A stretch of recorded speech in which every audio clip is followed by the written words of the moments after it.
មានគេប្រាប់ខ្ញុំច្រើនណាស់ឲ្យតែខ្ញុំ review cushion គេត្រូវតែទិញ cushion ហ្នឹងឲ្យតែខ្ញុំ review krem អីគេត្រូវតែទិញ krem ហ្នឹងដោយសារមើលទៅវាតំណងវាស្អាតចឹងណាមូលហេតុដែលខ្ញុំប្រើ cushion អីក៏តំណងប្រើ krem អីក៏ស្អាតហ្នឹងដោយសារតែខ្ញុំថែមាត់ជាមួយនឹងស្បែកមុខបានល្អបើចង់លាបម្សៅឈរដល់តែមុខយើង smooth រំទូចហើយមុខអត់សូវមាន texture ឬក៏ curl មកអញ្ចឹងដាក់ម្សៅអីក៏ស្អាតដែរ Terra Stem Cell Essence ជាប្រភេទសេរ៉ូមយ៉ាងដែលពេលដែលយើងលាបហើយគឺមានពពុះនៅលើមុខអញ្ចឹងពេលដែលឡើងពពុះហ្នឹងហើយគឺទឹក essence ហ្នឹងក៏ធ្វើសកម្មភាពឲ្យមុខយើងតឹងណែនពង្រួមរន្ធញើសបន្ថយស្នាមគ្រើមហើយនឹងជ្រីជ្រួញលើមុខហ្នឹងឯងអ្នកនរគ្នាគ្រាន់តែលាបហើយយកដៃវាតិចតិចកុំញីតែញីចូលមុខអស់ហើយតែមួយផ្លែតគឺវាឡើងពពុះបែបហ្នឹងបន្ទាប់ពីអ្នកនរគ្នាឃើញពពុះចឹងហើយចាំញីចូលមុខថ្នមថ្នមទៅឃើញឯងគ្រាន់តែចូលមុខអ្នកនរគ្នាឃើញមុខឡើងលងតឹងណែនហើយ smooth មិនចឹងណែនាំឲ្យប្រើមុនពេល make up ជាចាំបាច់បន្ទាប់ពី lip stem cell serum ហ្នឹងហើយអ្នកនរគ្នាអាចប្រើ skin cap ផ្សេងៗដូចធម្មតាខ្ញុំធានាហ្មងថានៅពេលដែល make up អ្នកនរគ្នានឹងទទួលបានមុខ smooth ដូចខ្ញុំបែបនេះចឹងបាច់ឆ្ងល់ថាម៉េចបានខ្ញុំប្រើអីអ្នកនរគ្នាទិញហ្នឹងដោយសារតែខ្ញុំប្រើ skin cap បានល្អហ្នឹងឯងខ្ញុំផាត់មុខខ្ញុំលាប krem គ្រប់ប្រភេទរាល់ថ្ងៃអ្នកនរគ្នាតាមធម្មតាមាត់ខ្ញុំត្រូវខ្មៅត្រូវប្រេះត្រូវខូចឯនេះប៉ុន្តែហេតុអីខ្ញុំថែបានមាត់បានប៉ុណ្ណឹងប្រើ lip balm រាល់ថ្ងៃនៅពេលដែលខ្ញុំអត់លាប krem ផ្សេងៗឬក៏មុននឹងប្រើ krem ផ្សេងហ្នឹងគឺខ្ញុំប្រើ lip balm ពីក្រុមជាចាំបាច់ហ្មងចឹងអ្វីដែលខ្ញុំប្រើគឺឈ្មោះថា lip me អ្នកនរគ្នា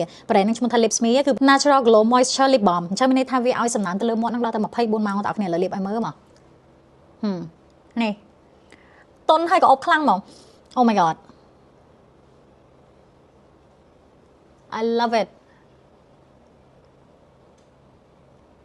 ប្រវែងគឺលាបបានប៉ុណ្នេះច្រើនមែនតើ